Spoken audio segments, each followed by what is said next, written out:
অশান্তি বিধ্বস্ত মুর্শিদাবাদে মুখ্যমন্ত্রী মমতা বন্দ্যোপাধ্যায় জেলা শাসকের দফতরে তিনি প্রশাসনিক বৈঠক করেছেন এবং বিরোধীদের সমালোচনার জবাব দিয়েছেন আজ মুখ্যমন্ত্রী। ধর্মের নামে ভুল কথা প্রচার করছে বহিরাগতরা, যারা অশান্তি করে তারা অপরাধী, বহিরাগতরা এসে অশান্তি ছড়িয়েছে, এমনই মন্তব্য মুখ্যমন্ত্রীর।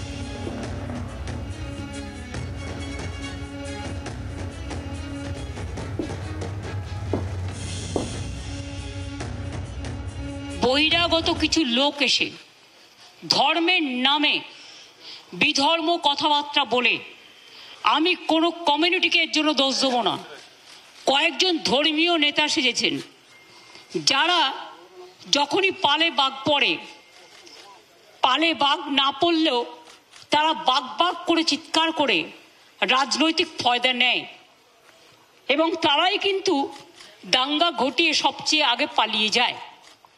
এই শত্রুদের গৃহশত্রু মানে যারা জেলার শত্রু, বাংলার শত্রু, আমি কাউকে শত্রু বলে মনে করি না, সবাই আমার মিত্র, কিন্তু দাঙ্গা যারা লাগায় তাদের আমি মিত্র বলে মনে করি না। যারা বাংলায় অশান্তি লাগায় তারা শত্রু। 2 থেকে 3 জন বিরোধী নেতা অশান্তি ছড়াচ্ছে, একেবারে পরিকল্পনা মাফিক অশান্তি ছড়ানো হয়েছে, এমনই অভিযোগ করেছেন মুখ্যমন্ত্রী মমতা বন্দ্যোপাধ্যায়।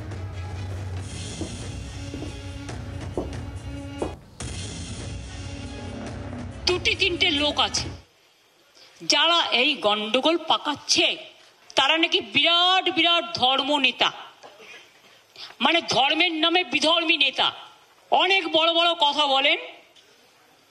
আর আর্থিক উৎস আমার মনে হয় বিজেপির নেতাদের জিজ্ঞেস করবেন, তারাই বলে দেবে। আমি পরিষ্কার বলছি, এর টোটাল সত্য তথ্য। আর কিছুটা আমার বাকি আছে, পেয়ে গেলে প্রেসের সামনে আসবে। কারা করেছে, কিভাবে প্ল্যান করে করেছে, এই ঘটনায় পরিচিত হয়েছেন, প্রভোক্ট হয়েছেন এবং একটা কমিউনিটি আর একটা কমিউনিটির উপর ঝাঁপিয়েছেন, তাদের আমি বলবো এসব কিন্তু বাংলা সহ্য করবেন না। আমি কারো বিরুদ্ধে নই, কিন্তু আমি দাঙ্গার বিরুদ্ধে, আমি চক্রান্তের বিরুদ্ধে, আমি ষড়যন্ত্রের বিরুদ্ধে। বন্দ্যোপাধ্যায় যখন নির্দিষ্ট করে অভিযোগ করছেন, তখন বিজেপি তরফ থেকে শ্রমিক ভোটারদের বক্তব্য শোনাবো এবং অন্যদিকে সিপিএম নেতা মোহাম্মদ সালিম তার বক্তব্য শোনাবো। আজকে যে পরিস্থিতি তৈরি হয়েছে এর জন্য মুখ্যমন্ত্রী এবং তার দল দায়ী। মুখ্যমন্ত্রী যদি সেদিন হুমায়ুন কবিরের বক্তব্যের বিরোধিতা করতেন, মুখ্যমন্ত্রী যদি সিদ্দিকুল্লাহ চৌধুরী, ফিরহাদ হাকিমের অবস্থানের বিপরীত ধর্মী কোনো কথা বলতেন, আজকের ঔদ্ধত্য এই জায়গায় পৌঁছত না।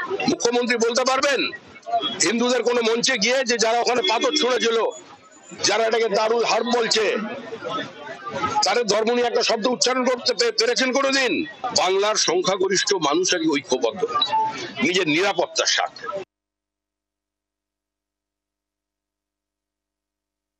যে পরিবার কারুর কোনো বাধা নয়, অসহায় মানুষের পাশে দাঁড়াবে সিপিএম, সবসময় যাবে।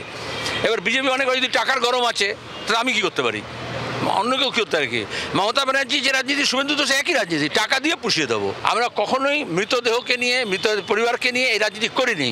তাহলে তো হাঁসখালির ওই মাকে নিয়ে এসে আমরা কলকাতায় রাজনীতি করতাম, করিনি। আর এতদিন পরে মমতা যাচ্ছেন ওখানে দেখা করতে, শুভেন্দু এখানে নিয়ে চলে এসছে। তো এ তো সেই আমরা বামফ্রন্ট আমল থেকে দেখে এসেছি তৃণমূল মার্কা রাজনীতি। বিজেপি তৃণমূল দুজনেই তৃণমূল মার্কা রাজনীতি করছে। বাংলার আওয়াজ, বাঙালির আবেগ, জি 24 ঘন্টা।